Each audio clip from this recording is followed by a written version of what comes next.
candidates could come up and sit down so we can get started. If the candidates could come and take their seats. Thank you, Kate. I need to do the draws for the order.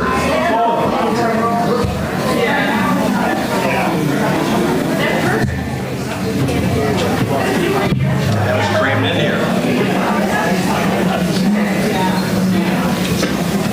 I like the little message though. Your participation. That's nice. It's the little things. It really is. Yeah. Thanks, Dad. Oh, sure. Can't tell us. Yeah, probably. From the handwriting. Supposed to be right. Always good to see you. Not too much. The weather's been quiet for you guys. Last time I saw it was at my daughter's house. What was the day that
Give him 10 minutes. He hasn't been within 10 minutes of his life.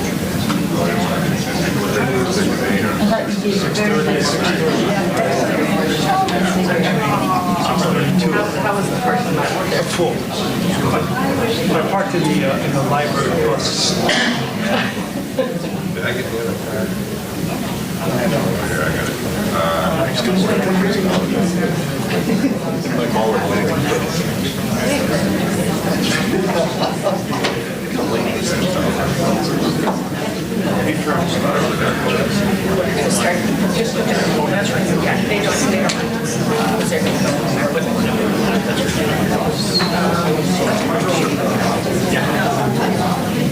But if he gets here before we're done with this half, he can go.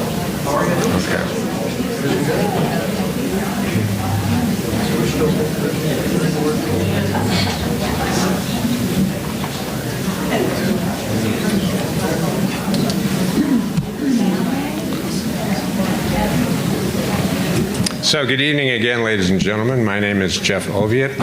I'm with the League of Women Voters of Lake County. I'll be your moderator tonight. So I want to get started because we have there's something going on at 9 o'clock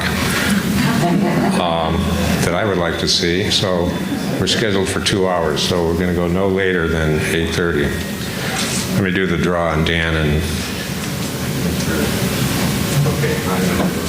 I agree with you.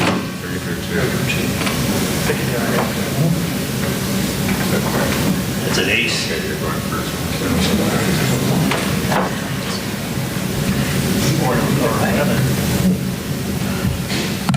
Okay, welcome candidates and guests, and we want to thank the Mentor Public Library for hosting us this evening, as they do most years.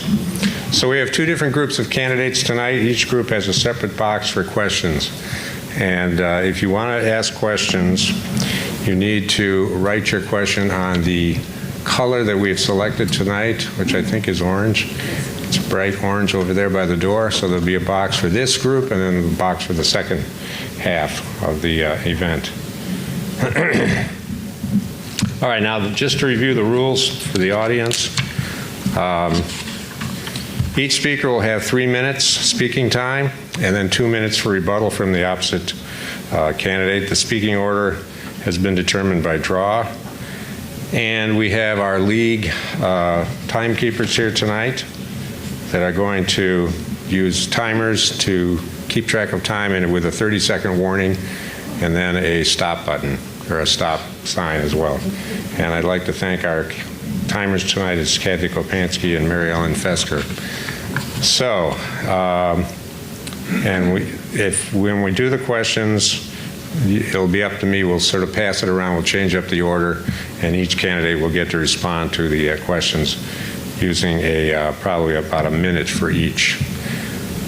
Okay, so, and campaign literature is out in the hall. And I just wanted to remind you that the purpose of this candidate forum is to ensure that voters are well informed before they cast their votes. And members of the audience, candidate supporters, and candidates who do not have the floor are asked to listen quietly. We hope that all conversations tonight are civil and respectful. It is possible to disagree without being disagreeable. So please, let's remember our manners, and let's get started with mentor issue. Concord, I'm sorry, Concord issue 3. 2. All right. So far, so good. It's one of those. And the speakers are going to speak up here, except when we do the questions. I'll be passing a mic.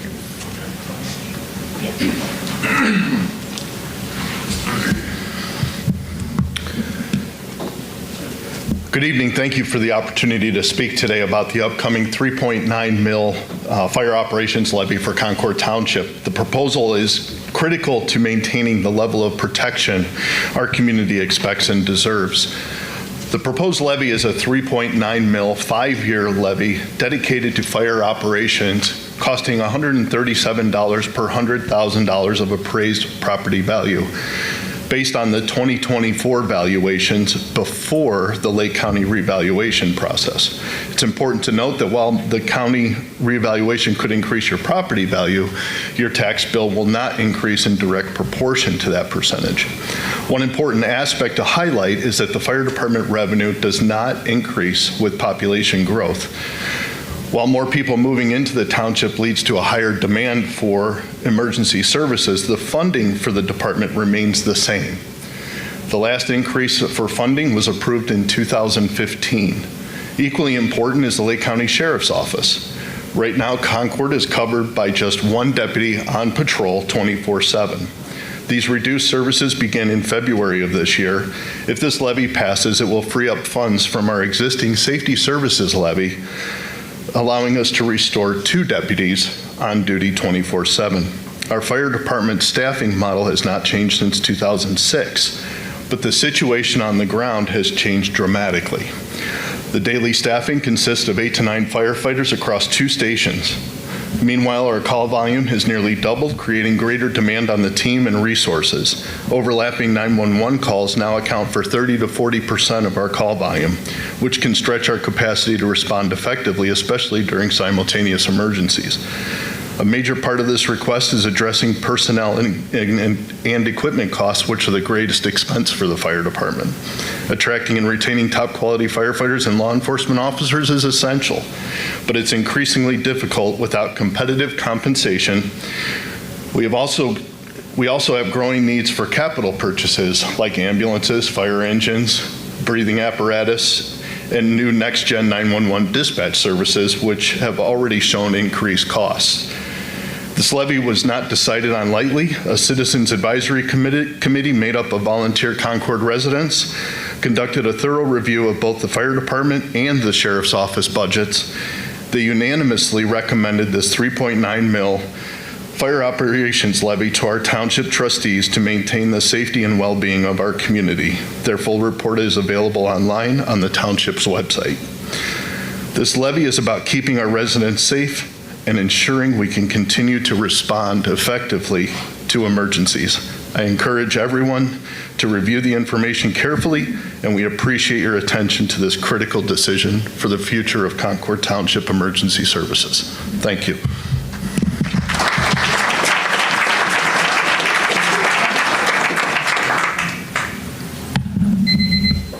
Jeff, he's here, Perino. the next speaker. Pat Perino? Yes. Is Pat Perino here? Okay.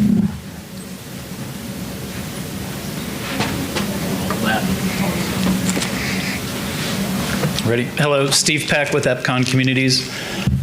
With me today is Pat Perino Builders and Jeff Schmall from 20th Century. They will be the ones that would execute the development and the construction of the project.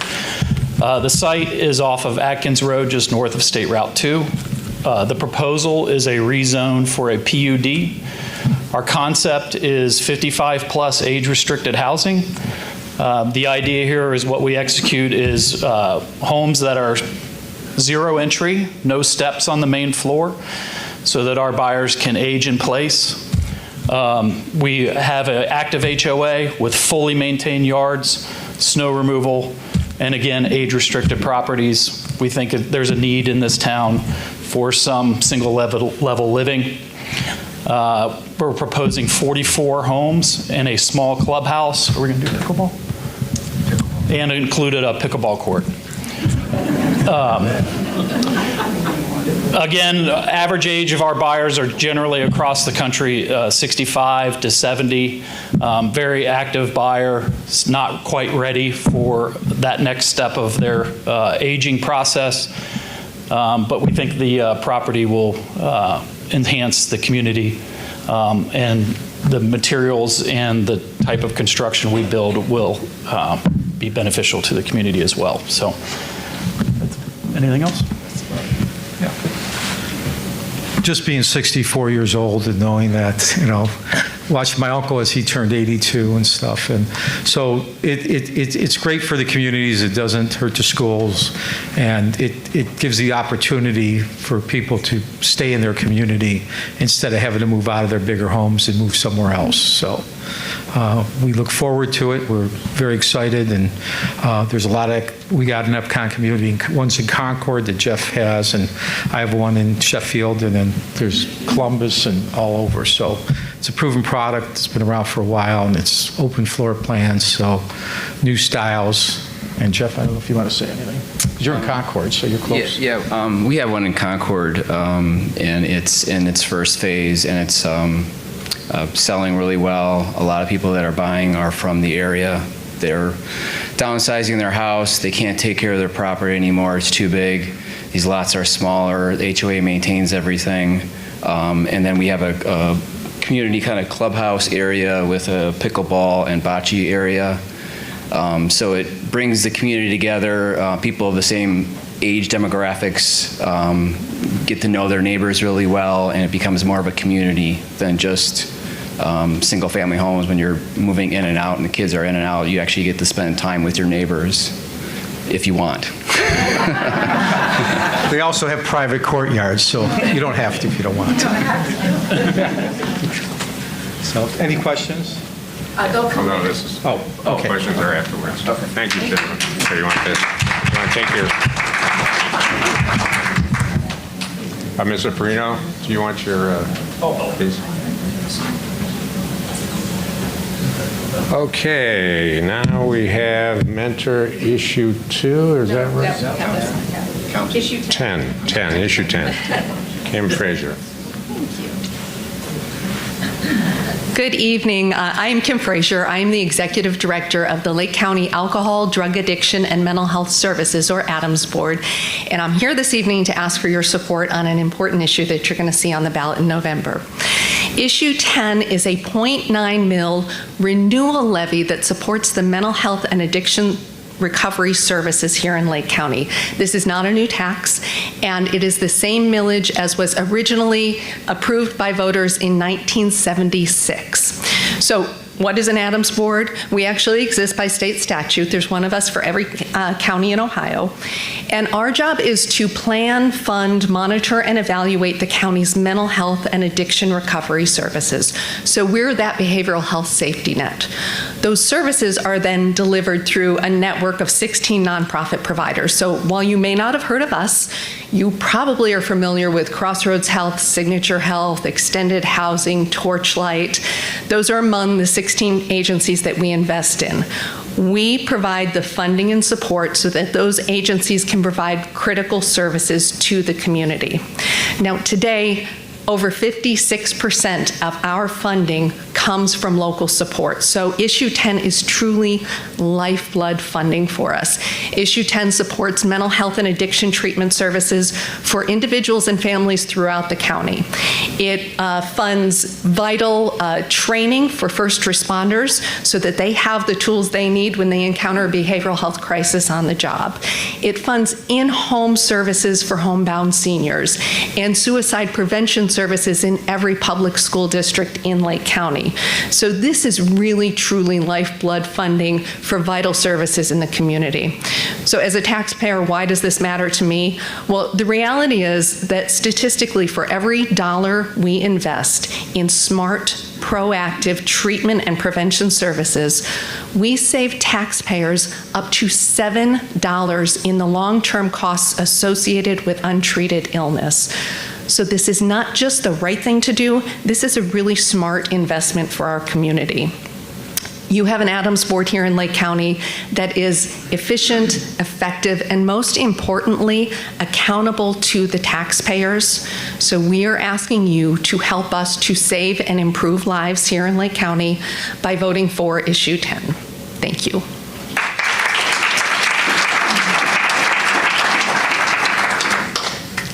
Okay, that's all the issues I believe that are here today. So we're going to go to State Senator in the 18th District, and Katie O'Neill and Jerry Serino are here. So just to review, it's 3 minutes per speaker with a 2-minute rebuttal from the opposing candidate. So Katie O'Neill is going first.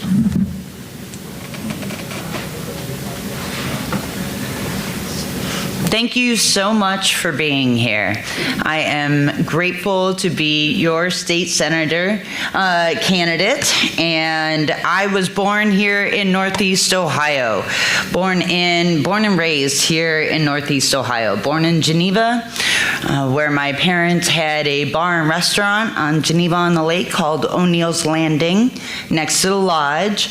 I learned a love of Lake Erie during those years. I was then raised in Chagrin Falls, and I learned community there. When my mother passed, I had a community that helped me get engaged in sports and art and choir. I was a lifeguard and taught swimming lessons. I am 43 years old. I am representing a generation that loves learning. And we have left Ohio, and I want to bring them back. I want to represent them and have them have a seat at the table. I'm an environmental lawyer. We need one in the state Senate. I have gotten a degree at Ohio University. I am the 7th in my family to earn such a degree. History and the environment, focusing on agriculture, geography, and geology. I have a master's degree in energy regulation and law, and I've got an environmental law degree. And why is that important here in Ohio? We have got so many resources here in Ohio. We are a water state, we are an agriculture state, we are an energy state. And we need people that have the qualifications, education, and experience of working with people in these fields. I've been working with farmers for over 10 years now. I've been working with renewable energy advocates and business owners for over 10 years now. I am a historian that loves our civil rights story here in Ohio, and I want to move that forward because the only way to defeat an authoritarian movement is by moving the civil rights movement forward. And it is a responsibility of every generation to support democracy. I am so grateful for your attention. I have got 12 endorsements, 7 labor, 5 organizations. The Plain Dealer has endorsed me, and you can learn more about me at katieo'neill.us. I hope to be your senator, and I appreciate your time and your vote. Thank you. Okay, Mr. Serino. Thank you, Jeff. Good evening, everybody. Before I start talking about the state Senate race, I do want to give a kudos here to our Adams board. If we have one of the best, if not the best, Adams boards in the state, and they just do a great job. So Kim we need to get that renewal levy done here in November. I'd like to just quickly talk a little bit about what I've been doing in the Senate. I've been the senator for 4 years here. Prior to that, I served as your county commissioner. A lot of what I've been doing in the Senate is sort of a continuation of what I was doing as a county commissioner, particularly in the area of economic development. One of the things, we all know that without strong economic development and a vibrant economy in the state of Ohio and in Lake County as well, that we can't provide things like what the Adams Board does in other services to help those that really need that help. So we've been trying to work at the State House to make sure that Ohio is business friendly and that our welcome mat is out for companies looking to either relocate here or to expand here if they're already here in providing jobs and growth.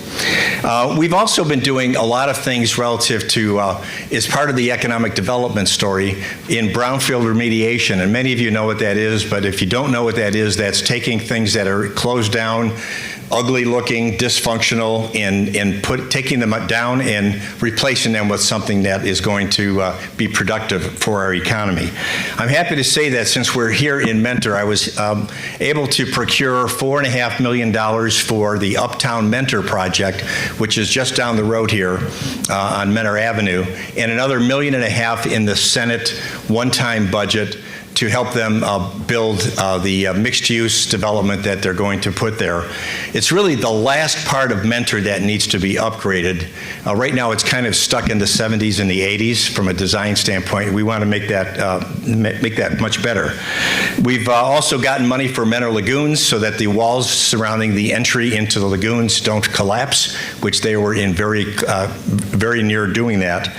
And again, one of the jobs that we do in the State House is to make sure that we, besides passing laws, changing regulations, is that it's our job to try to procure funding for various projects in our communities. I've spent a lot of my time doing that. I think they've been very helpful in creating jobs, creating a good environment.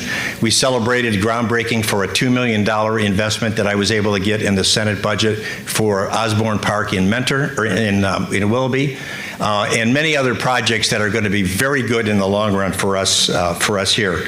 I'm very committed to lowering taxes. We did eliminate some taxes. The tax on small businesses was eliminated for 92% of those filing that for the CAT tax. And we're going to continue that work to make life in Ohio affordable and to make sure that public safety is our #1 priority. As elected officials, that's the first part of our job, is to make and keep our community safe. Thank you very much. Ms. O'Neill, would you like to do a rebuttal? A rebuttal? A 2-minute rebuttal? Really? Oh my. Get rid of the jitters. Okay. I'm really grateful that my senator is hearing me when I talk about brownfield sites, because it is so important that we clean up and we correct our mistakes from the past. We've done that in Lake Erie since I've been alive. The thing that the adults talked about at the restaurant when I was a child was that the lake had died and was coming back to life, and that baffled me, right? Like, what do you mean the lake died? No, that's my best friend, right? Like, very much alive. And what happens to a child that doesn't understand a question?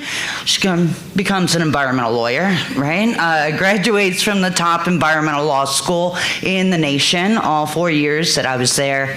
But I started working with farmers because you can't just write law and policy and expect for the culture to change. You actually have to give solutions. So I worked at a mushroom farm outside of Charlottesville, Virginia for a year because fungi fungi is the bioremediation organism of the planet. I have worked with organic farmers in Ohio and Virginia and Vermont to know what plants we need to put in the ground to get, metal out of the ground. So all of you that love sunflowers this autumn, all of that metal is coming out of the ground because you put sunflowers in. Anyways, my point is that I'm grateful that people are listening to us when we say that the environment matters, that is the baseline of our health and safety, and that we need to clean it up. And I am the woman with the experience, the courage, and the wisdom to get the job done. Thank you. Reno, the 2-minute rebuttal. I guess I'll just use the rebuttal time, really not doing to rebut anything here, but except that the Brownfield project started several years ago in the 134th General Assembly in a big way today. So it's not like we were just hearing that from some people up to this point. We've been working on that for a long time. I do want to talk a little bit about higher education because I've been chairman of the Higher Education Committee for the last 2 years and vice chair 2 years before that. And our higher education, meaning our 14 public universities and our now 22 community colleges, those are the ones that are taxpayer supported from the state, have not been adjusting to the changing conditions of not only the workplace and the workforce requirements, but also of the lower enrollments that they're all seeing. The demographics are just not supporting the annual 10-15% growth that Governor Rhodes had in mind when he set up the university system we have today. We're just not seeing that. We're seeing actually in some universities a 10% decline per year. And many of the universities, some have been doing a good job, but many have not adjusted their programs and their cost structures in order to accommodate the changing demographics. And the state is on the hook to help support those universities, so we want to make sure that we're pushing for reforms. And I've been the main proponent of Senate Bill 83 and previously passed by and signed by the governor, Senate Bill 135 3 years ago. So I think it's important that we focus on that because the workforce needs to be what companies are hiring, what they need. And it's not all 4-year degrees. We need people that are doing trades, technical jobs, and so on in order to meet the changing requirements of the workforce. And I do want to just close with, in the short time I have left, a public policy regarding public safety. Okay, this business of defunding police and doing things to not support them is wrong. It has created problems, and I will not let that ever happen again. Thank you.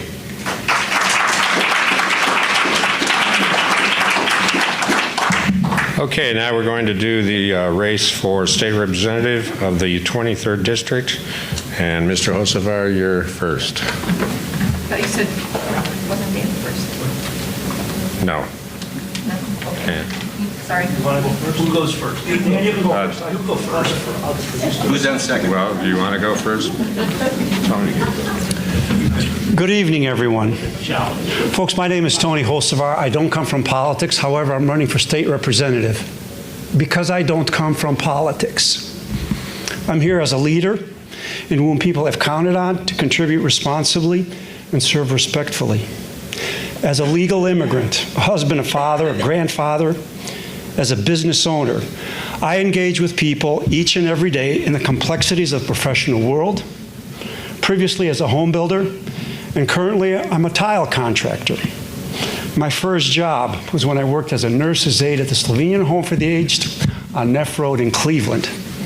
Then I served in the Army, in the military, and I was also elected for a period of time to the ESC of Northeast Ohio, where I served as a governing board member. In my spare time, I play with Hillcrest Concert Band, and I also sing in church. And like you, I'm navigating the complexities of everyday life today. So, since June, and in my ongoing campaign interactions with thousands of workers and taxpayers, my understanding of our common concerns and aspirations is affirmed. We struggle with economic woes. We are burdened by 30% tax and price increases, low wages, compromised safety, disrespect from government officials and bureaucrats, All of these which cause young people to leave the state and look elsewhere. Here's my vision for Ohio, shaped in life experience, not politics. First, my opponent believes taxes have always been a good investment. That may not necessarily be the case. I, on the other hand, will advance legislation to eliminate or at least slash Ohio's income tax. The top 10 states have this in place currently.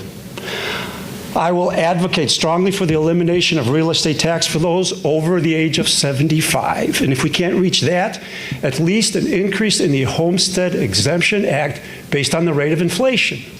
And this is something that opposition in the State House has been consistently opposing.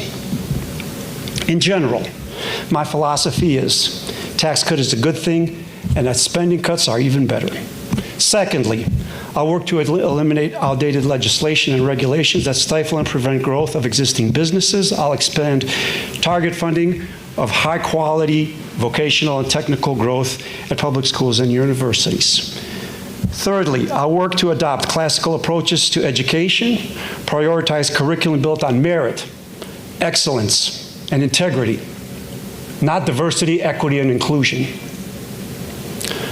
I will fight for realistic education reforms by using the tools of school choice, vouchers, and so forth. That is here to stay, and I think I'm a great liaison to come across and bind those areas together. Thank you. Okay, Mr. Troy. Thank you. Certainly glad to be here, and I want to thank the League of Women Voters for hosting these forums. I want to thank you also, the League of Women Voters, for what you're doing on State Issue 1, which I think is extremely important because we need to restore bipartisanship and some sort of compromise mentality by making sure that we have fair districts. I wore my library pin tonight for Cheryl because I'm proud to have been one of the co-sponsors of the bill way back in the last century that created Ohio's public library funding, which is considered one of the best in the nation at this point.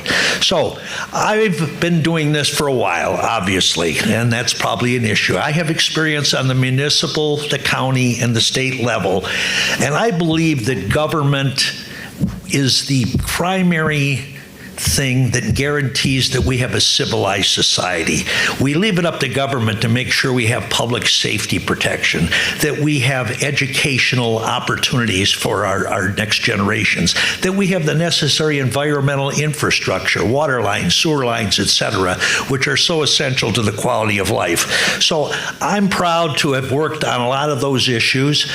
In terms of doing things for business, I just want to let you know that I have been endorsed by the Ohio Chamber of Commerce and the National Federation of Independent Businesses, which represents a lot of small businesses. And last year, I was named the Ohio Chamber of Commerce Democratic Legislator of the Year.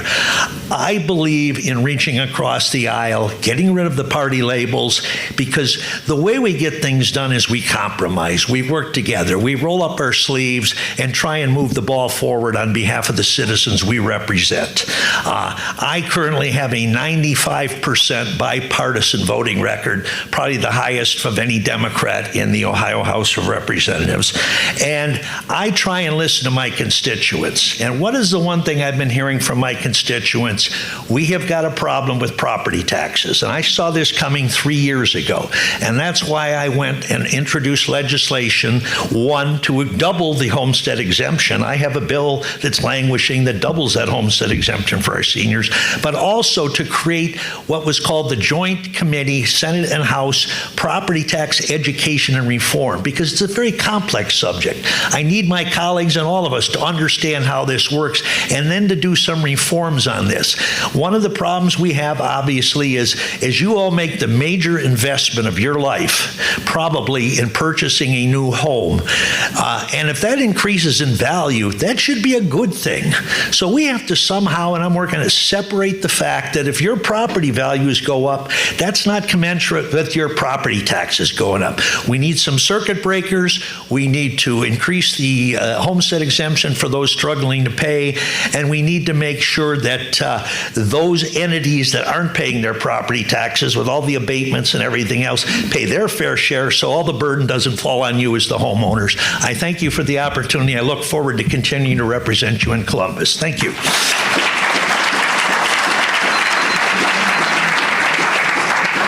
Mr. Hocevar, would you like to rebut?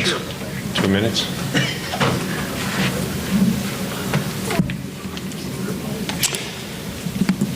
You know, not coming from politics, I'm looking at this in general. The ideas of relying on incumbent politicians' outdated old techniques in an attempt to solve problems is outdated. What we need to do is we need to identify new and potential problems with consistent and new solutions. An incumbent's approach is, gosh, you have to believe that I know best and I deserve to be elected over and over again because of the decades of my experience. Or when defeated, they will say, well, let's appoint you to a bureaucratic position because of your great experience in government of so many years. You know, politicians fail to realize the common man until election time, or when they're in a position to be honored, like bringing a check to a city. Those are common sense things that we're looking at. When Mr. Troy came to office, I'll be very blunt. I was a sophomore in high school.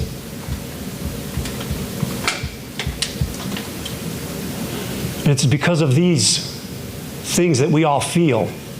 And knocking on thousands of doors, I get the same reflection and the same look.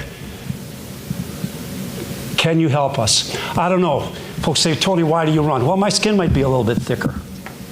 But I can assure you that my life experiences will contribute well to the State House. I'll do it just as when I enlisted in the service. I look at this the same way. When I enlisted in the service, I said to myself, I'll get in, I'll do the best job I can, leaving the position that I was in better than when I left it. And I am not looking to make a career out of this. And at my age, the career will be short anyways. But nonetheless, I will represent you well. I will represent our city well. I'm from Richmond Heights, by the way. And we've never seen Mr. Troy until this year. Thank you. Mr. Troy, your 2-minute rebuttal. Thank you. Almost want to quote Austin Carr and say, come on, get that weak stuff out of here. But anyway, I'm not, embarrassed about the fact that I've been doing this for a long time because I love government. I love to make it work for the people and all that. And people aren't going to let me do that unless they elect me and re-elect me. So it's the choice of the people. I have never served 1 second in office that I have not been put there by a vote of the people. I've never been appointed to anything. So the other thing I think that's very important is that, and we mentioned brownfields here, the experience that I have working on budgets. I'm the ranking member of the subcommittee of the House Finance Appropriations Committee that deals with the environmental and natural resources and development programs. And when the governor introduced a budget, there was a zero in there for brownfield remediation and demolition.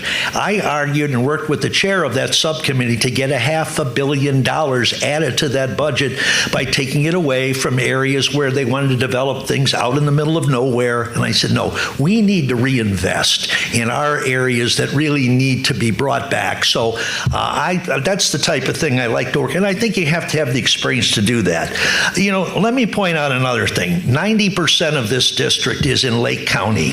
10% of this district is in Cuyahoga County. If you want a state representative that lives in Lake County and has lived here for 68 years, that I am your only choice in this race. I am the only candidate that lives in Lake County, and I'm also the only candidate, I think, that has gotten things done for the people of Lake County over the years, whether it was getting money for Lakeland Community College buildings, whether it was getting money for things like the new Menor Fire Station that's going to be relocated over in the old Sears Automotive thing, and various other things. So I have a history of working for the people of Lake County. I'm proud of that, and I'm proud of the fact that you folks over the years have given me the opportunity opportunity to do that, and I hope that you agree that I can continue to do things on your behalf. Thank you.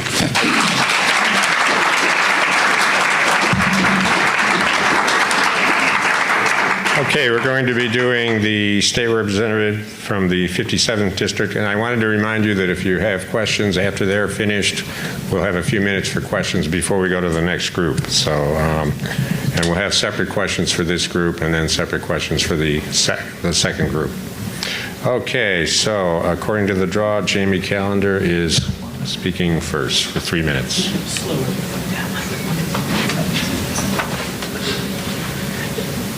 Thank you to wow. I normally don't work with microphones well. This one's working. Well done. Thank you to the League of Women Voters and Mentor Library. These forums, and there's several of them this year, mean a lot. And the fact that there's this kind of attendance, and hopefully people will be watching the video, means a lot. And it says a lot about Lake County and what a great place this is. And also Mentor Library for hosting, for being one of the host sites. Thank you. I have an affinity for Mentor Library. I was on the board for a number of years a while back. Had the pleasure of being on the board when Kindles were starting to come out, and Mentor, I believe, was one of the first libraries in the nation to have a lending library of online reading, electronic reading materials, which saved shelf space, which kept us from having to go back to the ballot for more funds to build more square footage to house books, because they were able to recycle the same physical space with more books. That's the type of creativity and thinking we need in government from top to bottom. There are ways to do things to provide the same services at a better yield per dollar. And I think everybody up here does that. And I just want to say that it's exciting to be on the dais with all of you all. I endorse, well, the fire station's about a block from my house, so I'm very much, and I grew up in Concord, so I'm very excited to be a public supporter. And obviously, the Lake County Adams Board, as Senator Serino said, is a model in the state. Not just the services they provide, but also their fiscal responsibility, which again is what matters. Katie, I've known your dad forever. Jerry's been great to work with you. You can laugh at that. It's a Senate House joke. Tony, welcome to the game. Appreciate some of your solutions. Dan Troy has been my counterpart. Between the two of us representing Lake County, we are both the oldest and the longest serving delegation in the entire state. So Lake County has the old guys delegation. They make fun of us. However, when they want to see what's been done in the past and need the legislative history, they come to Lake County to hear it. And I'm proud of that, and that's let us take the lead in a lot of things. And Rick Walker, you'll hear from him in a minute, but some of the work he does in the community is fantastic. What I've done the last 4 years, I think many of you know, already almost out of time, wow. Okay, let's talk issues real quick. Brownfields has come up from 4 different people now. We have one here in Lake County, over in the old Diamond Alkali site. 6 years ago when I got in, I was able to get funding to create a site to put the dredge from, we quit being allowed to have the dredge from the river put back into the lake, is what we'd done for hundreds of years. I was able to get funding, and I will finish during the rebuttal because I'm out of time. Thank you. Rick Walker, would you like to?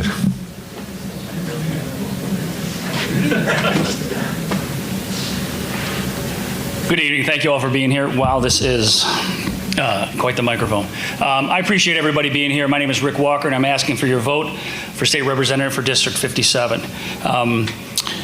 Growing up, I had a Republican father and a Democratic mother, and they used to joke about when they went to go to vote that I'm going to cancel your vote out.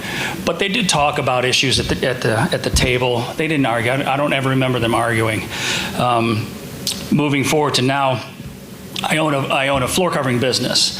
I installed flooring for about 30 years. That's why I have both my knees replaced. And, it's my wife and I run the business, and we sit down with families. We sit down with husbands and wives, and we tackle their issues. They want to remodel their home, so we want to give them the best bang for their buck, so we can negotiate with them to give them the best products and the best service that we can. I'm proud to say that I've been a member of the Perry Village Council since 2011. Now, when I came on board the council, I had no idea, what I was in for, what I was going to be involved with, and it wasn't pretty at that time. We had some difficulties, but we worked through it. And I'm proud to say that now, currently, we have 3 female members of council, 3 male members of council. We have Democrats, Republicans, Independents, and a person of color on council, and we get things done. We don't look at it as, we need to do it because the Republicans say. We need to do it because the Democrats say. We need to do this because this is what the people of our town need and are asking for. So I'm very proud of that fact. One of the other things that I enjoy doing is I volunteer for the Sub-Zero Mission. It's a homeless outreach program out of Painesville, Ohio. And I'm sure Kim knows quite about what we do. I see people at their worst. Their very worst. They're laying on the sidewalk. They're intense. They're behind dumpsters. We are trying to lift them up. These are some of the things I do. As a former athlete, I know what it takes. It takes dedication, it takes commitment, and it takes a desire to get things done and do the right thing. I think that proving that we can work across the aisle to tackle the problems of Lake County to get these things done. Whether it's participating in, public safety, ensuring education, we can get the job done. And what I say is, it's time for new leadership. It's time for Rick Walker for state representative. I thank you.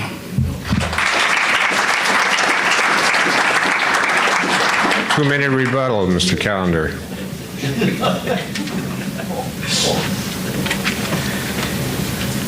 With term limits, I agree with Rick about new leadership. I'm term limited, so in 2 years we need new leadership in this district. Finish the dredging story. So 2 problems. We couldn't deal with what we were doing with the river dredge when we were dredging Grand River, and it was filling up. We missed 2 years because of that. And we had a brownfield site that we didn't know what to do with. So my first term back in office 4 years ago, we were able to get funding, working with the county commissioners, working with the state senate. It was John Eklund at the time. We were able to get funding for a project to do something kind of unique, and that was create a pit on the old brownfields to bring the dredge into, solve 2 problems. 2 years ago, with this state senator and the Lake Metro Parks, we were able to extend the lakefront trail, and we did it again this year even further. We're going to have it connecting at some point in the next 3 years, all the way from Middlefield through the Geauga Trail, all the way up to the lake. And we put in this year handicapped accessible parking. So folks who weren't mobile could go park in the parking lot by the lake and watch that sunset without having to actually get out of their vehicle. All of that to save a brownfield site. So we've been working on this a long time, and Senator Serino, thank you for your help with that, and Representative Troy was very involved in that as well. I want to finish up the rebuttal real quick by calling Rick up here, because a rebuttal is supposed to be where you criticize your opponent, right? And we're not really good at that because we're actually friends, but to stay true to the word rebuttal, your hair's too long, you need to shave, and you should wear a tie. To follow up, I don't trust anybody with long hair. That's the end of my turn. It's your turn.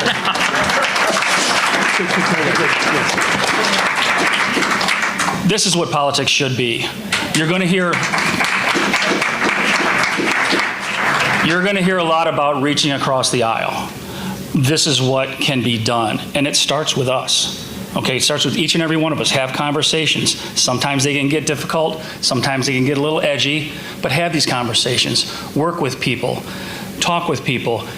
Last Monday, the Chambers of Commerce had a breakfast. Jamie and I sat together and had breakfast, had conversations together. We actually, over the course of the year, a couple of years, we text back and forth some ideas. We're both into music, so that's another story. But this is what politics should look like. Thank you very much.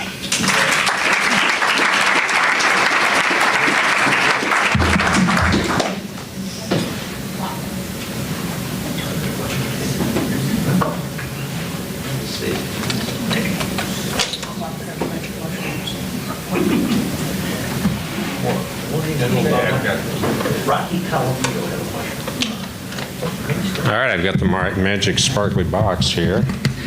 And Clearly teachers. yes. So I am going to reach in randomly and grab a question.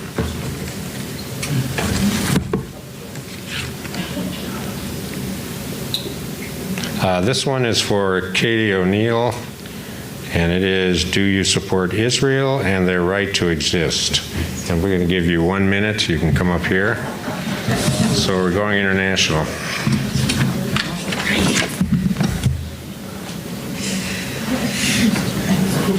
Yes, I support peace. I support people of all races and creeds and beliefs, and of course.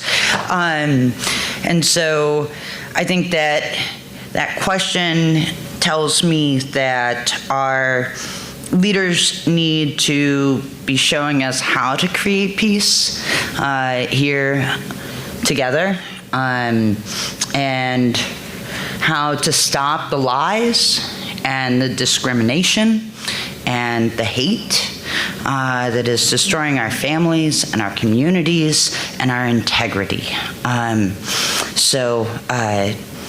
Thank you for the question, and I hope that we have better leadership in our governance, because it's a profession and it's our responsibility to be promoting health and safety and peace and integrity among each other.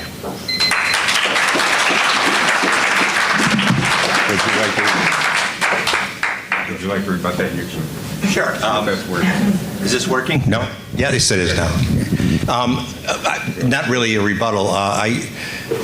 I read the Wall Street Journal this morning, and there were 5 articles, I believe, supporting Israel and what they've been doing to prevent them from being eliminated, which is the stated goal of several of their neighbors, in fact, all of their neighbors over a period of time. I stand up for them, and I believe that Prime Minister Netanyahu has not only done a favor for his people of Israel, he has done a huge favor for the West by eliminating and degrading the terrorist organizations that have been wreaking havoc since I can remember. We cannot tolerate that. We cannot negotiate with them.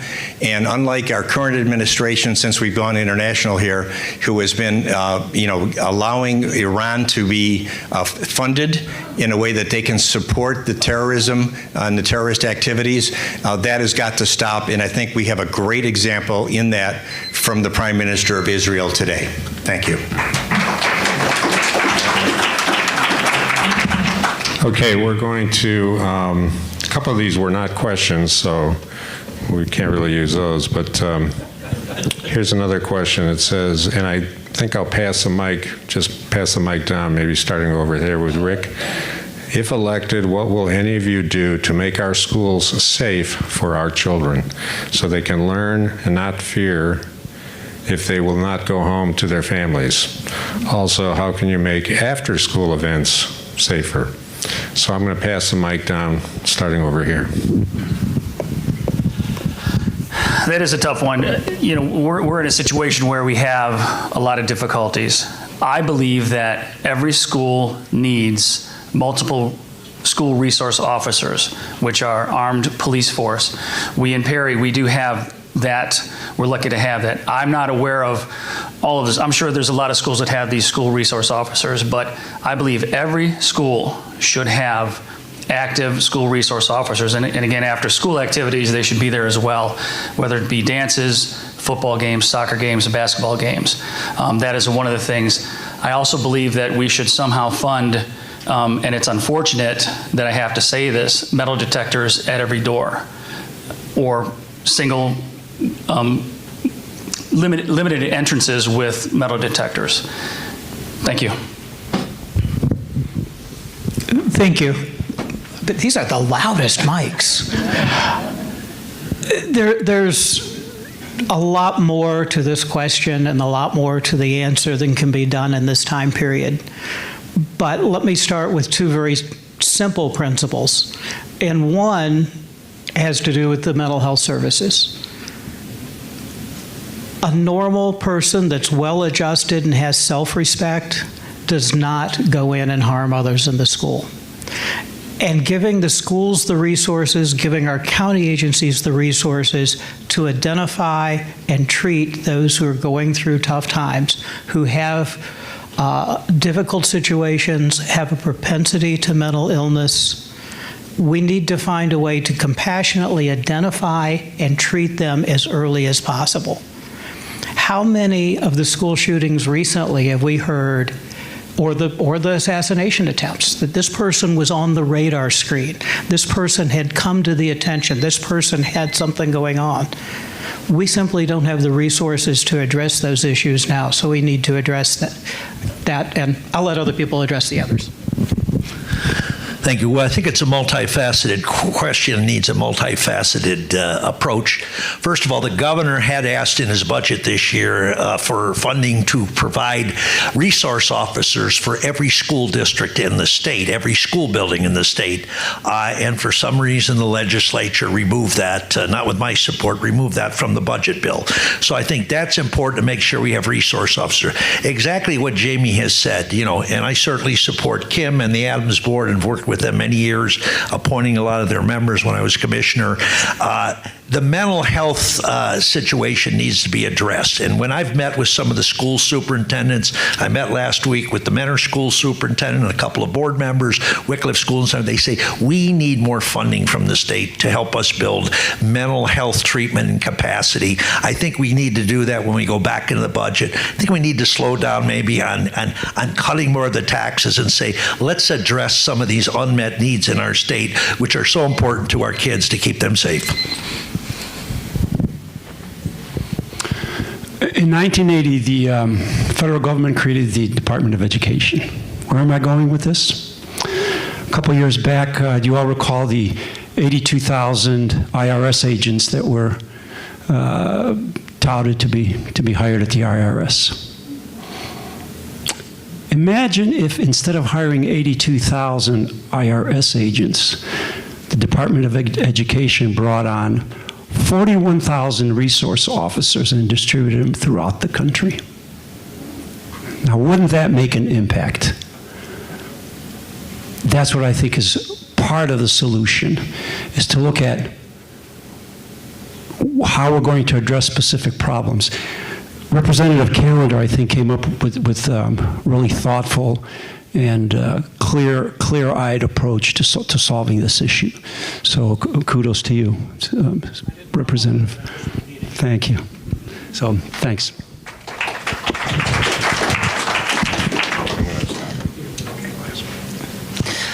Okay, so when I went to Sharon Falls, we had counseling available. We had a counselor that came every Friday. My history teacher got me a counselor to help me with my grief from losing my mother. That was really critical.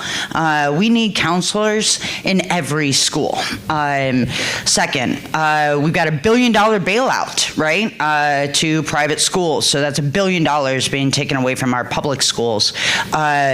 We need to be promoting the trade schools. So I went to community college my senior year. My twin brother went to auto body school. My sister went to culinary school.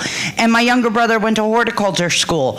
People need to be able to have activities that allow them to thrive and have somebody that is helping them with their emotional and mental development. If you have the two, then you have purpose, then you have self-worth, and that's where we need to go.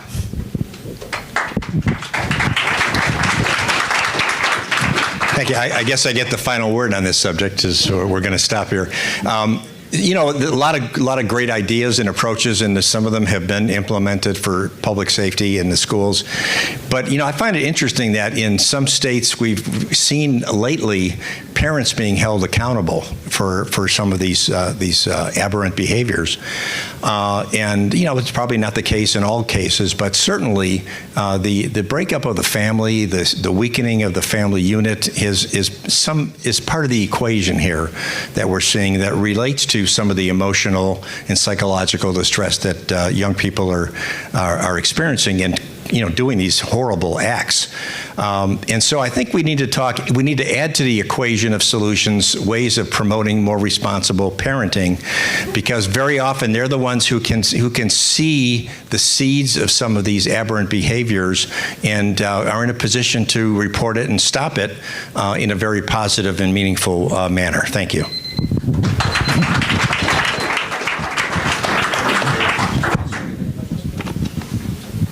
Okay, so in the interest of time, it is now 7:30, so we've used our hour. So we are now going to take a break and switch things up and get the other half of the candidates up here. So thank you, everybody, for your participation. You did a great job.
Candidates forward, please, who are in the second group. And just a quick reminder that the candidates have left literature on the 2 tables out in the hallway. So on your way out, please make sure that you get what you'd like.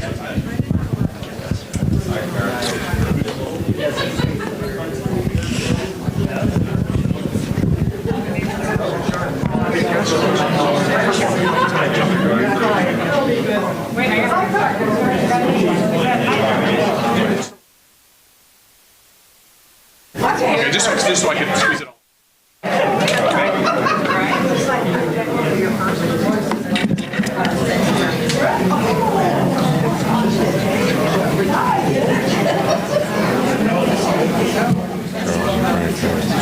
Yeah.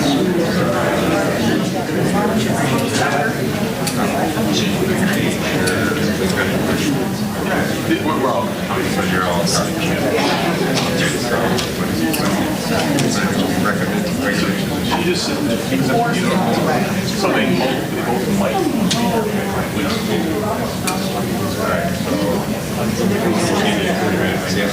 Are you ready? No. These two.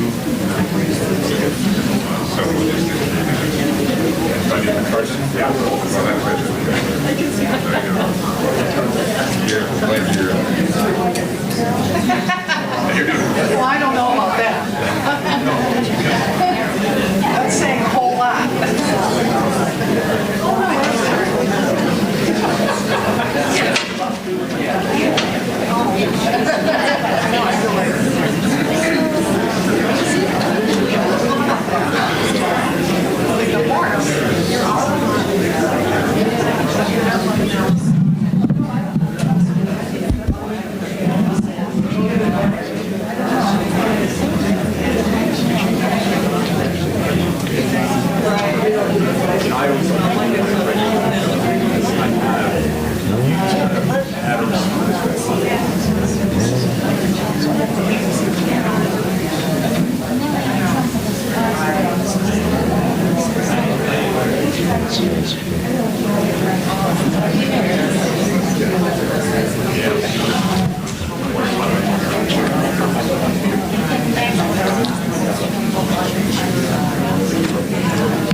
You can go ahead. They should be coming. Oh, no, they're not.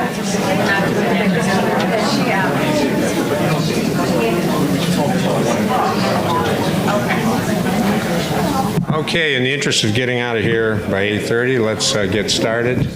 And we are going to start with the candidates for Judge of Common Pleas Court. And first on the draw was Mr. Rupel.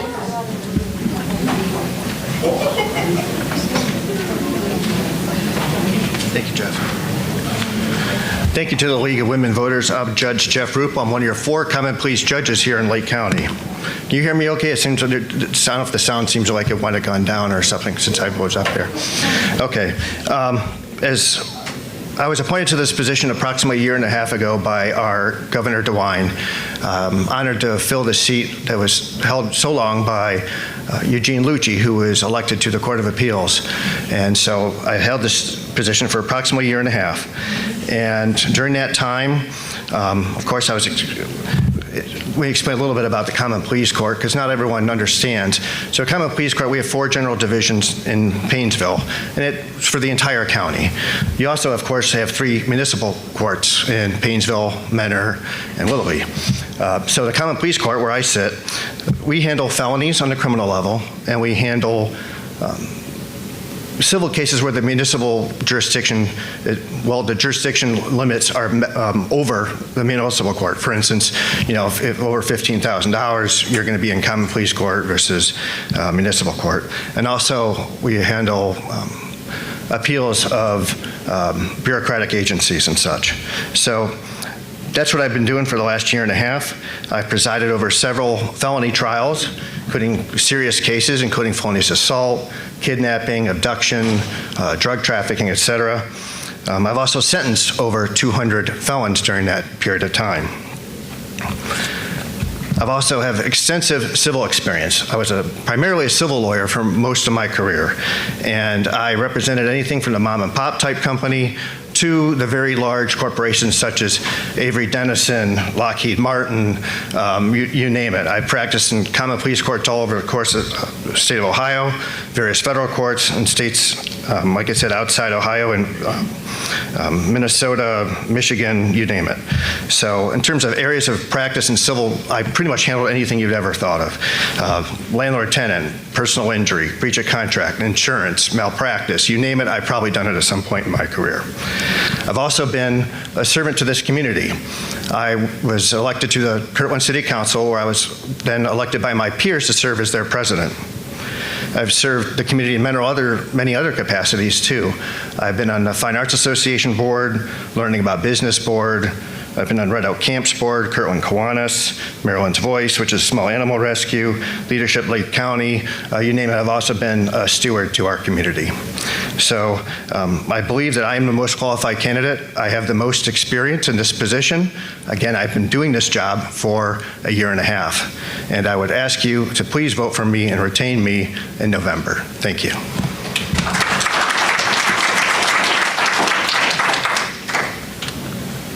Mr. Graham? Thank you. I want to thank the League of Women Voters and the Mentor Library for hosting this.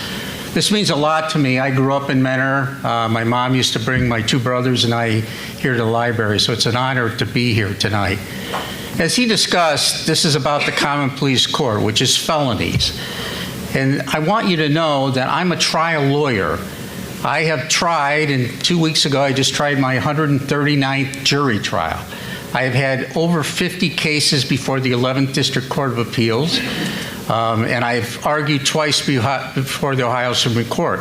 Now, he told you that he's more qualified than I am, which I find amusing. He has never, as a lawyer, handled a criminal case. And so now what he's doing is he's saying, well, I've sentenced people and I'm the judge and I'm doing it. Well, I don't need to be trained to do this job. I've been involved in intense litigation my whole career. I started in the Lake County Prosecutor's Office under Steve LaTourette. I tried and won more cases than anyone else in that office. I have tried murders, I have tried aggravated vehicular homicides, and I have trained, and I've also done burglaries and robberies. The fact is when you're a trial lawyer, you know how to conduct a trial. So when you have that many trials, when he says he's more qualified than me because he's been the judge, that's nonsense. I have been an acting judge in both Painesville and Mentor for over 10 years now because the judges there trust me. The other three judges that we have on the bench, I know well. Judge Collada tried his first felony with me.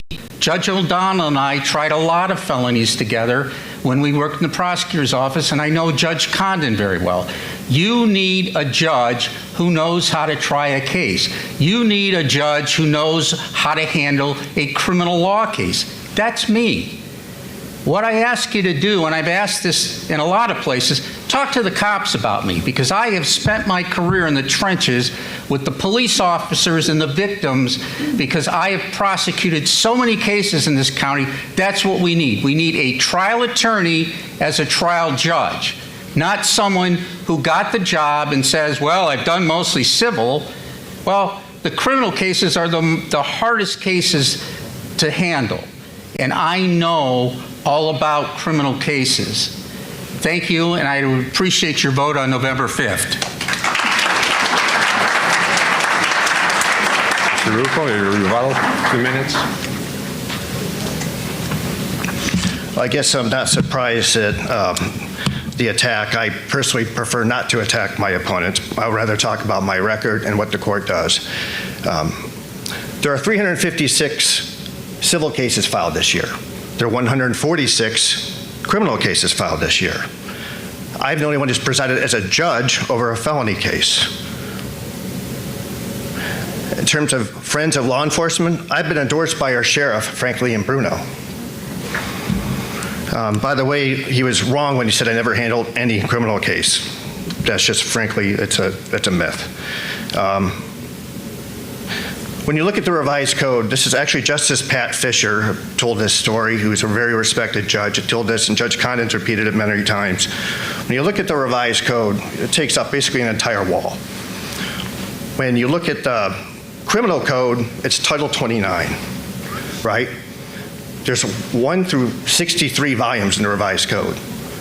My experience is in a lot of those other volumes, okay? That's where the civil practice is included, okay? 1 through 63, not just one title. The job is not for prosecutor. The job is for judge.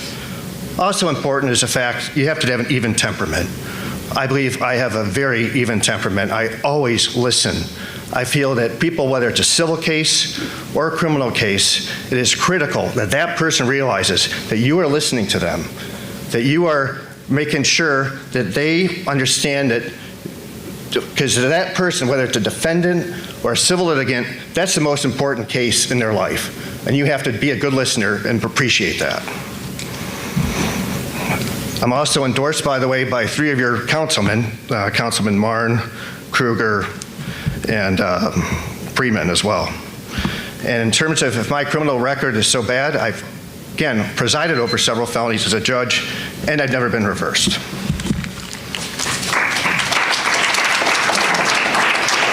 Mr. Graham, 2-minute rebuttal. Sure. The truth's not an attack. So when he says, well, that's not true, I've handled a criminal matter, I'd like to know which one he's handled, because I've never heard him say that. When he says that he's the judge and he's handled them, that makes me a little uneasy. I expect when I'm in a courtroom that the judge knows and understands the law. If you're just learning how to do the job, you don't know the law. You have to have someone that knows the law. And this idea that he's done all this civil stuff, I'm also the law director in Leroy Township. 2 of my trustees there have endorsed me. I'm also been the law director in Madison Township. I'm the legal counsel for the East Lake Port Authority. I do all kinds of things other than criminal, but my life has been prosecuting. My life has been dealing with police officers and holding the hands of victims. Now, he said he got endorsed by Sheriff Liam Bruno. I have a ton of respect for the sheriff, but the sheriff's a political person also. I get why he endorsed him. I've been endorsed by men and women who work with me every day because they know that I know what I'm doing. And like I say, you ask police officers, they'll tell you that I know what I'm doing. I want your vote on November 5th because I'm the most qualified in this race. I'm a trial lawyer. Thank you.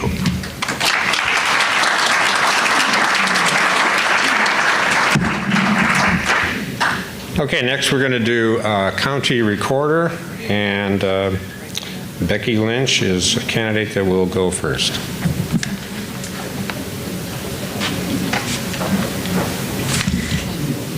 Thank you. I don't want to get too close and blast everybody out.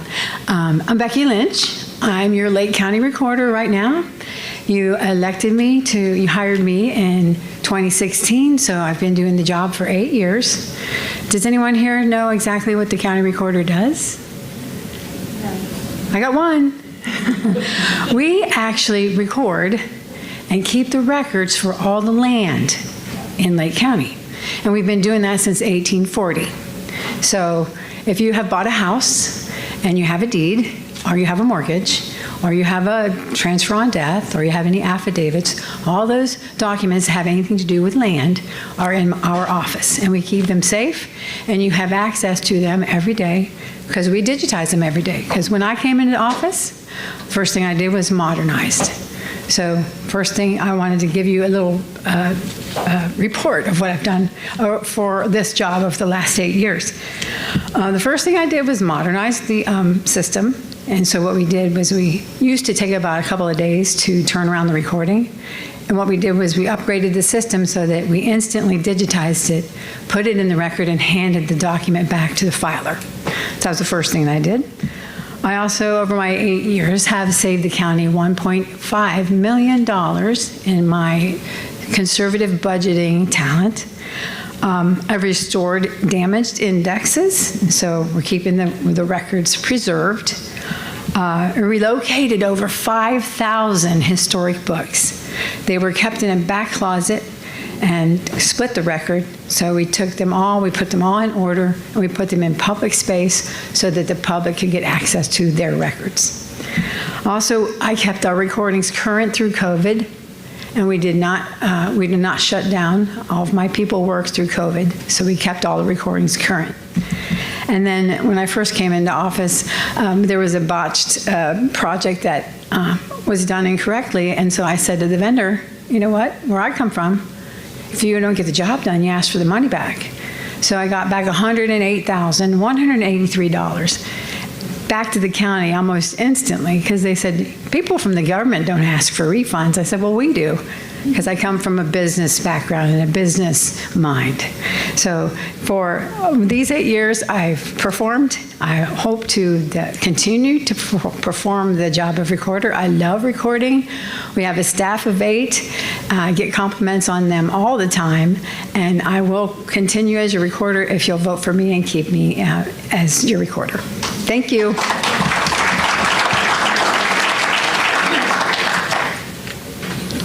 And Denny?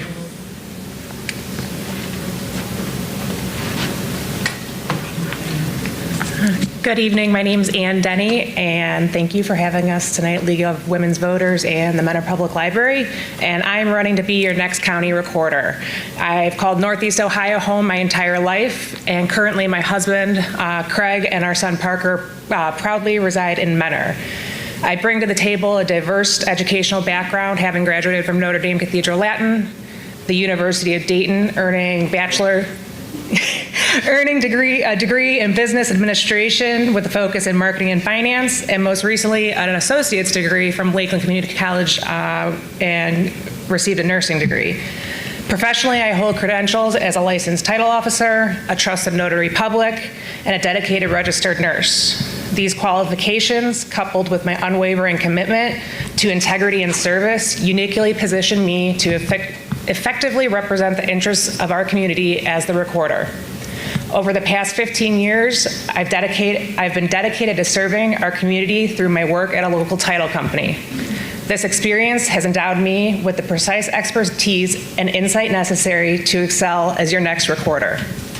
Being a title officer, I am accessing the records on a daily basis, and I understand the role the records play in real estate transactions. With this knowledge, I understand what title examiners, attorneys, realtors, and the public need in order to complete their work in a timely and efficient manner. I am running for Lake County Recorder because I feel I am the best person for the position with my years of experience, not only utilizing the records on a day-to-day basis, but also understanding the records. My goal is to provide seamless access to vital information while upholding the highest standards of accuracy and transparency. As recorder, I'd like to move forward and continue digitizing the records, ensuring that information is available at your fingertips while maintaining security. I'd also like to reestablish the Good Deeds program for Lake County residents. This is a free deed review process for Lake County homeowners to help identify what type of deed they have and if that deed would require transfer through probate court upon one's death. The probate court judge would explain different reasons as to why the real estate would not be included in the estate. As a recorder, I would explain to homeowners how they can obtain a copy of their deed and any costs associated with filing a new deed or affidavit. In addition to the probate judge, we would have local attorneys at the Good Deeds program for further legal advice that could help taxpayers save a lot of time and money. I am proud to say that I have the support of many local title companies, examiners, and also the Lake and Geauga Area Association of Realtors. I am honored to embark on this journey with you, and I humbly ask for your vote as we work together to build a brighter future for Lake County. Thank you.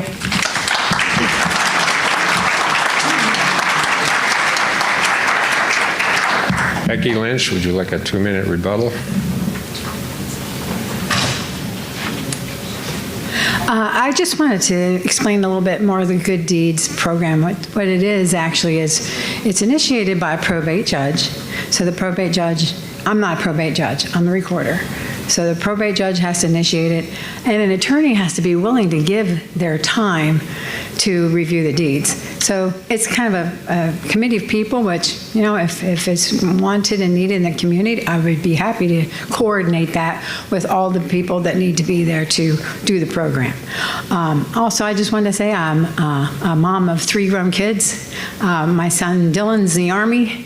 He's got our 5-year-old grandson. My son Brian is a local chef, and my daughter Kelly is a nurse, and Dylan's in Texas at Fort Hood, but the rest of them are around here in Lake County. I love Lake County. I'd like to just continue to be a recorder, and I appreciate all of you being here tonight. Thank you.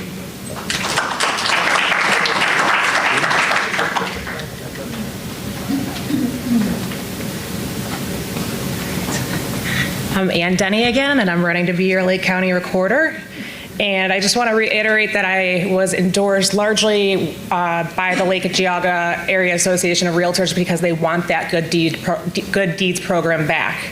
It was important to them to have the access for their customers, their buyers, their sellers to understand what kind of ownership they have in their home. And that is one of the biggest associations in the county that utilizes the county records, and they want that back. They've asked for it in talking with the realtors in the community. So I ask you to ask a realtor, everyone knows a realtor, if they know me and what qualifies me for the position of recorder. And I think it's my years of experience in working with them and helping buyers and sellers every day. So again, I'm Ann Denny, and I'm asking for your support to be your next Lake County recorder.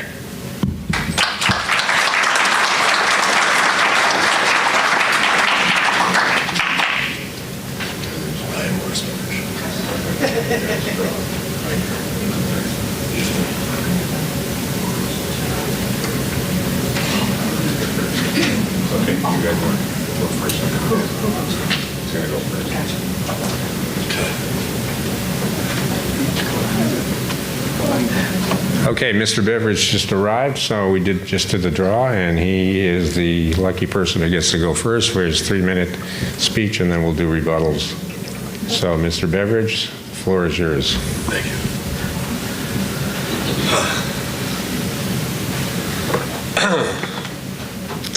Gene, I asked you to wear a Madison shirt tonight so that we could match. That's hurtful. My name is Morris Beveridge III, and I'm running to be your next Lake County Commissioner. A lifelong resident here in Lake County, here in Mentor, or Mena. Went to the high school here. I got my associate's degree at Lakeland Community College, and then went down to Cleveland State, got my bachelor's and master's in business administration. I then came home to Lake County. I worked down in Cuyahoga County for a little bit, started my own business here, Lighthouse Advisors. I'm a financial advisor here in the county, doing financial services for folks. As part of that business, I got heavily involved in the local nonprofit community and served on numerous boards and different organizations. Had the pleasure of leading 3 countywide fundraising initiatives, one for the United Way of Lake County, one for the American Heart Association, as well as I had the privilege of working with the folks to raise funds for Miracle League of Lake County over in East Lake, the adaptive baseball field. And in that time, between that business experience and my nonprofit experience, I learned a lot about how things are done and the impact that the county commissioners have in this county and in our everyday lives. And I've said many times that your local elected officials have far more of an impact in your life than those folks down in Columbus or those folks in Washington do. And so the opportunity came, and I felt that my skill set was needed in the commissioner's office, and so I raised my hand and have tried to earn the vote and support of the community to put me in that position. So that's my background. I apologize for the attire. If they did not say, I coach soccer for my kids' rec teams during the week. And so unfortunately, all of the League of Women Voters events have fallen on soccer nights. So I show up in tennis shoes, sweatpants, and a Perry rec soccer shirt, although I did don the sports jacket for us tonight. So Morris Beveridge III, thank you for your support.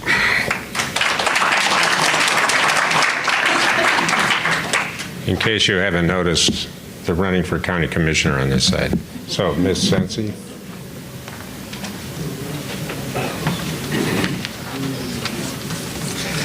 Good evening. Thank you to the League of Women Voters. Thank you, Cheryl, for the use of your library. Really excited to be here tonight. I am Jean Sensi, and I'm running for Lake County Commissioner because I believe my dedication and my experience will help protect our community moving forward. The bottom line is, single-party rule has been detrimental to some of our most critical organizations that improve the quality of our life, educate our citizens, and improve access to health care and support our small businesses. As a board member of Lake Tran, we heard time and time again from residents saying that they needed expanded services in order to get to school, to doctor's appointments, jobs, and things like that. We heard from small businesses who said they needed workers to have transportation so that they could fill their shifts. We worked hard to engage the community to increase funding and expand routes and services. And now, our all-Republican county commissioners appointed highly partisan trustees to the Lake Tran Board who made the decision to stop collecting the voted taxes, to stop the expansion, and to satisfy a vocal minority. Make no mistake, this hurts businesses and residents. As a school board member in Madison, and the only Democrat, I am witness to overly divisive talking points that distract from our core purposes, and our purpose being to support policies and processes that protect quality education and keep our students safe. We know education is critically important to the local economy and the community safety, but our all-Republican commissioners have conspired to decimate Lakeland Community College. Lakeland is often the only avenue of our residents to get job training and education for in-demand jobs like healthcare and advanced manufacturing. As a nonprofit fundraising executive for 18 years, I have seen firsthand the need in our community.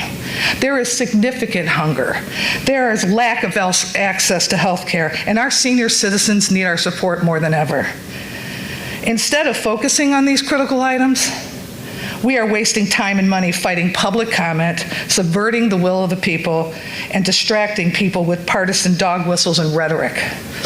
We need to get back to the business of supporting our public institutions that help our businesses, senior citizens, and families thrive and grow. I'm Jean Sensi. I am asking for your vote. I am ready to get to work for you to serve this community. Thank you.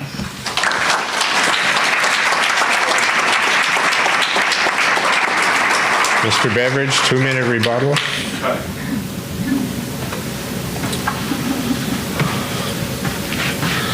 I want to start by thanking the League of Women Voters and the library as well for having us here this evening. I think an educated voter is sorely needed in this country, and I appreciate all of you folks being out here this evening to learn more about the candidates and the issues, to make sure that when you go in to cast your ballot, you've done your research. So that's a blessing, and it doesn't happen all the time in our game, or in the game of politics, I should say. I will say, Gene and I are going to be on the same side of most of those issues. I was not a fan of the game that John Hamercheck played with the sales tax at Lake Tran. And I know the guy that they ran out of Lakeland Community College pretty well, so I'm not a fan of the tactics that they used there, which is why I ran against him and knocked him out in the primary. So you're not going to get the dog whistles and the rhetoric from me. I'm here to do work. I have no desire to go to Washington. I have no desire to go to Columbus. My skill set is best used here in Lake County. I don't have time for games, and I appreciate your comments about being commissioner on the side. It is not a side gig for me. It is not something that I'm going to take lightly. It is not something that I'm going to come at half-time or part-time. I'm going to put all the work in that needs to be done. I have a 6-year-old and a 10-year-old. They plan on being in this community for a while. I have a 15-year lease on my small business here. I'm not going anywhere. I'm a third-generation Lake County guy. My grandparents came here from West Virginia looking for jobs and opportunity. And so that's what I want to make sure that my generation and the generations after us have the same opportunities and the same quality of county that I've inherited. Thanks. Ms. Sensi, a rebuttal, 2-minute rebuttal. I rebut everything he said. A little bit about myself. I'm a lifelong resident of Lake County. I'm married to that wonderful man in the back, John Sensi. I have a daughter. I have a wonderful son-in-law. I have 2 wonderful grandchildren, almost 12-year-old, October 3rd. She'll be 12, and then I have a grandson who's 8. His name is Braden. They live in Perry. They plan to grow up here and raise their children here. So everything that happens in Lake County I know is for the future. I'm a little older now, but I have to tell you, my last 18 years I worked for a nonprofit, and I noticed that Morris, in your first 3 minutes, talked a lot about impact, and that's what my career was about. It was about impact, finding things, fixing them, and leaving them better than what you found them. And that's kind of how I look at this, right? So one of the jobs that I had in my last career was being good stewards of donor dollars. I look at tax dollars in the same sense. You know, donor dollars, they're giving it out of their hard-earned pockets they're choosing. But taxes, we got to pay it no matter what, right? But we can still be good stewards. We can absolutely be good stewards about it. People are talking about the budget and what we're going to do and raising taxes and all of this. That's not true. We have to look and do better with what we already have. One of the things I use as an example is you get those newsletters from the county government, right, from the commissioner's office, and the magnets and all of that. $750,000 that cost our taxpayers. That cost us that. Do we really need that? We are in an information highway building, which is the library. Can we not collaborate and work together to get information out a different way and work with our community? I'm Jean Sensi, and I'm respectfully asking for your vote. Thank you.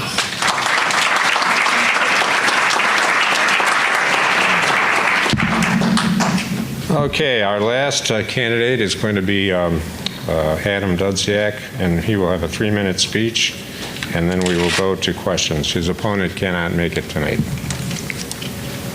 All right, thank you so much. I have so many thanks, and I don't get an extra 2 minutes because my opponent's not here. He has good reason not to be here, but many people to thank. League of Women Voters, thank you so much for what you do educating our community. The Mentor Library is a fantastic organization. We lived on Garfield Road, and I still have fond memories of my wife putting our 2 little kids in wagons and walking over here past the Garfield house. And it was like Christmas. They'd walk around and get, like, the books were their Christmas gifts throughout the entire year. We love this place, so thank you. And then Stephen on sound, he had a lot of critiques going that way, but I just want to say that out of all the events we've been at this year, the sound at this event is the best of all time. And so thank you for what you're doing, and that's a truthful statement. He's actually one of my former students, and I'm not saying it because he's doing that. He's just doing a great job. So anyway, and then finally, another very important person that recognizes Kim and the Adams Board. I do believe that many of the issues that we have in our world right now is related to drug addiction, mental health, homelessness, loss of jobs, where it ends up with homelessness and all these other things. And without the Adams Board, I can't even imagine where Lake County would be. You do a great job, and we need to get the word out that this is so important. Your presentations are great. It should pass 100%, but please get out there and make sure we get that passed because it's so important for our community, for our schools, and everything else. Okay, so my name's Adam Dudziak. I'm running for commissioner. There's a little confusion. There are 2 seats up for election.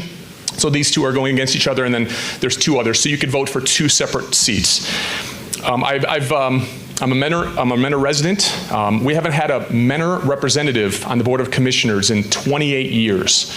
And Mentor's population is huge. So please share with the community. I would like, as a citizen of Mentor, to have a voice on the Commissioners Board.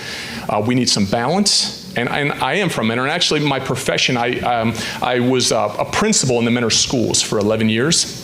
So I've been a proud, what I consider a public servant in the schools. The Mentor Schools does a good job of keeping pay good and benefits good, but it's a thankless job. You work many hours, and I loved my time with the Mentor Schools.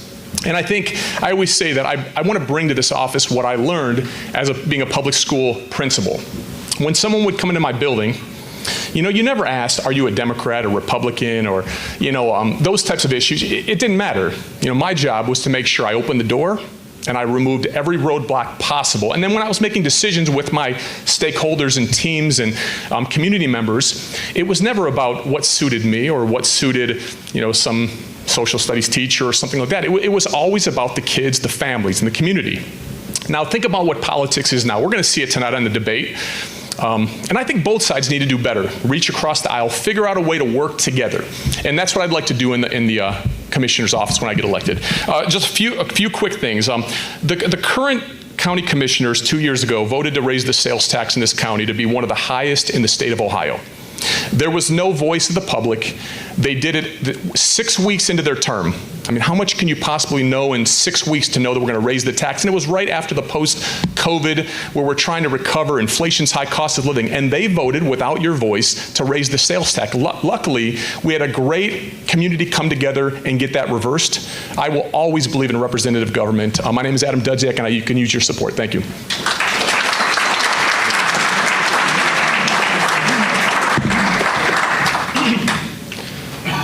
Okay, we have some time for questions, and the magic box number 2 is coming up.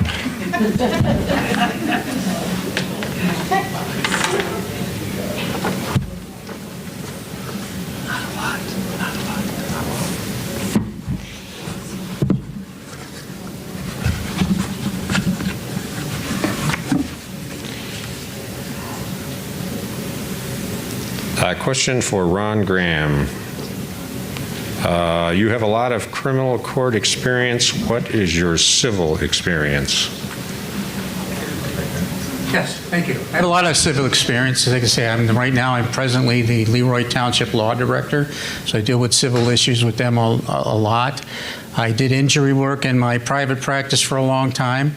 I'm also the Port Authority and East Lakes Legal Counsel, so that deals with civil issues also. I do have a wide range of civil, but most of my stuff in my career has been criminal. I'll be honest about that. But I have done a lot of civil stuff. And like I say, I've been a Madison Township Law Director, so I've done a lot. Thank you. Okay.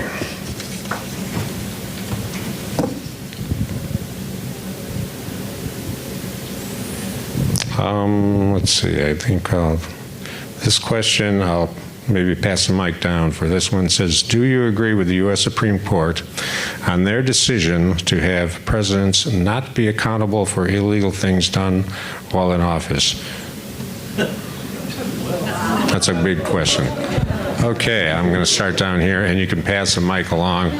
1 minute for each answer. Fun.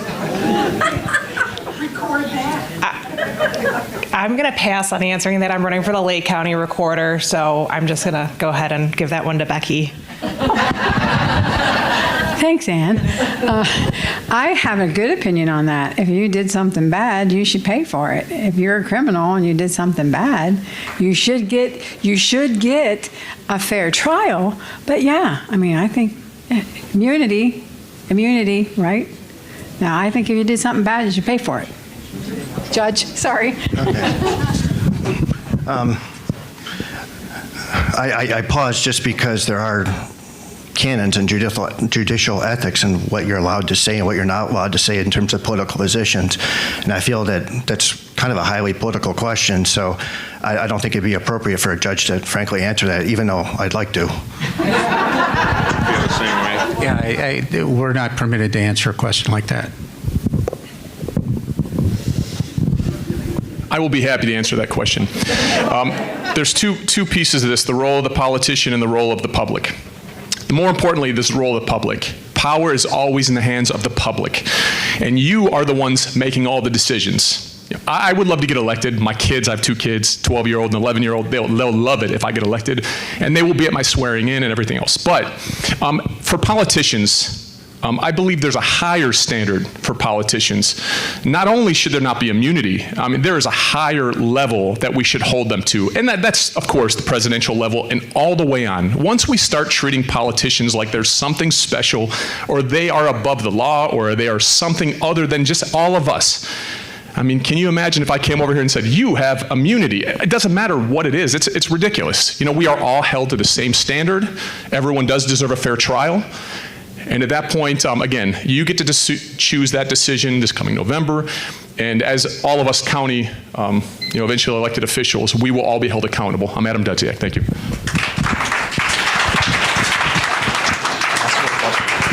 I'm going to ask you a question. The only thing I could say to this is single party rule. How's that working out for us? Thank you. What was the question again? How do you feel about the Supreme Court giving the president immunity for official acts while he's president? The Supreme Court decision that came down last year, earlier this year. Like I said, I pay attention to Lake County. Okay, so I'll take the honest opinion. The President of the United States has responsibilities that probably nobody can fathom or imagine.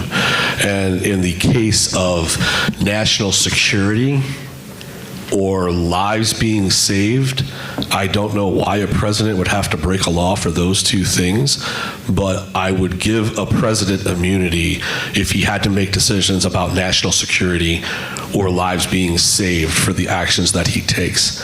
Beyond that, no, I don't think that a president or anybody else should get immunity from criminal acts. So that's my answer. Okay, actually, this is for Adam Dudziak. Let's see here. There's a lot of extra stuff in here. Something about a liberal candidate. So in the last school board election, those who supported biological boys, transgendered students being in girls' bathrooms and so forth. So I guess it's that whole issue of transgender. Sure. Thank you so much. Whoever wrote that, I've been waiting for people to ask those types of questions. First of all, county commissioner candidates don't really have to worry about a lot of those things, but I know a lot of people here might have opinions on that. So I guess it's related to transgender students. I'll say this, when I was in the schools, with 100% honesty, I was there for 11 years. There was literally never an issue across the board, K to 12, literally never an issue, ever. Very rarely did we ever have, a boy using a girl's bathroom, girl using a boy's bathroom. It just didn't happen. We have people in our community who are trying to make issues out of no issues. I had a guy at the last election standing next to me at the Board of Elections. He goes, "How do you feel about furries?" And I said, "I don't really know." I mean, he goes, "Oh, in Mentor schools, they're all over the place." And I said, "I'm a principal in the Mentor schools." I'm not right now, by the way. I'm not. I left the school to run the election. But I just want us to be careful. There are people in this community who are actively fighting to divide. Board members, city officials. Just remember, go to the school. Ask the school if there's an issue. But in the end, everyone in this world deserves dignity and respect. And it's not my business to tell them what they should or shouldn't do. And I can tell you right now, it's not disrupting the schools. It will not disrupt the county commissioner office. If you are any of the groups, LGBTQ or others, you will have a safe place in Lake County, and everyone else, you are not forced to be any of those groups. We'll just respect our neighbors. That's all I have to say. Thank you.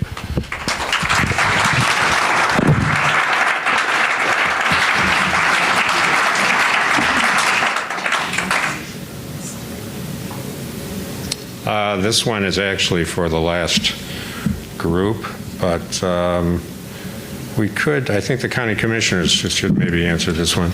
Do you support or oppose school vouchers?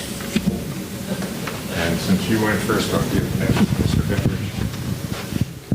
Do I support school vouchers? Or oppose? Yeah, do you support school vouchers? All right. I don't know that county commissioner has anything to do with this, but if we're just going off of political opinions of the night, which seems to be the topics, that's great. I think that school vouchers hold school systems accountable for performance. I think we all want the best out of our school systems. We want the best education, the best use of our taxpayer dollars. And I think that the voucher program, if done properly, helps do that. However, I am against a voucher program that then would destroy other public school systems. And so I'm not quite sure how that mechanism works. In an ideal world, yeah, you'd love to see the dollars go where the students go, and you'd love to see them managed accordingly. I don't know that that's possible. And so I do not want the freedom of choice of schools to then deteriorate the overall quality of education in my county or my state. And that was in less than 1 minute, Mr. Dudziak.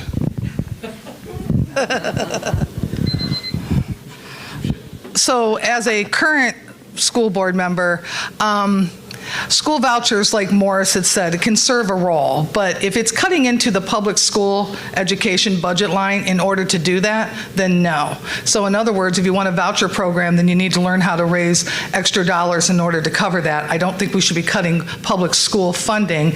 I actually am on a board of a very poor school district, and we have to do so much with so little, and we do a lot. Our students are wonderful. They excel, they're doing well, but it really is a hard time crunch. So, time crunch, I said. I meant money. You scared me with the time. So yeah, I'm for it, but it has to be sensibly financed, not at the cost of public education. I just stand because it's easier for me to breathe. I do want to thank the timers also. This is a tough job. They're staring down some political candidates, and they have to be tough here. So county commissioners will not have to really deal with this type of an issue, but as a past public school person myself, I have a very strong opinion on this. Our schools need everything. We talked about resource officers, school shootings, mental health supports, drug addiction supports, students who are coming from houses that have no food, and homelessness, and the list goes on and on and on. So how are we solving that problem? I think Dan Troy said it was $1 billion leaving our public schools. I have a huge problem with that. And also the data shows that most of the people using those vouchers, they've never been in the public schools anyway. They're in other places paying, and all of a sudden now they're just going to get those vouchers. I wouldn't mind having the conversation of how we address people who want to send their children to religious or private institutions. But right now we can't be taking more and more money out of our public schools and then expecting the public schools to be doing more and more with it. So I oppose the vouchers. I'm Adam Dutiak.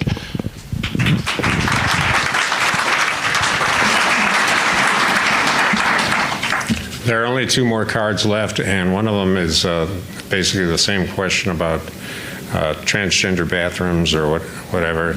But there is one here, the last one. This would be for Judge Ruppel. It says, besides learning the job since you were appointed to the bench, what criminal trial experience do you have? And I think you've already answered that, but would you like to answer that some more or no? Okay, well then,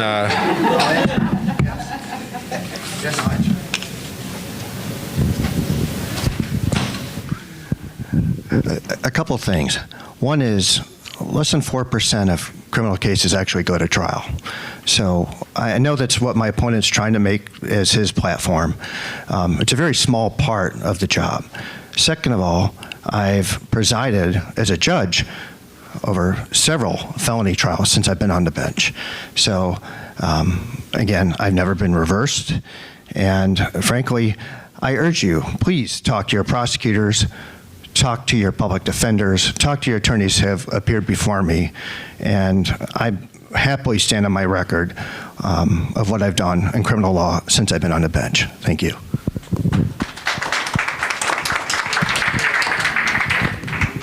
okay, it is now 8:20, and I think that's all we have for tonight. And I think we did a great job of hearing from all these diverse candidates.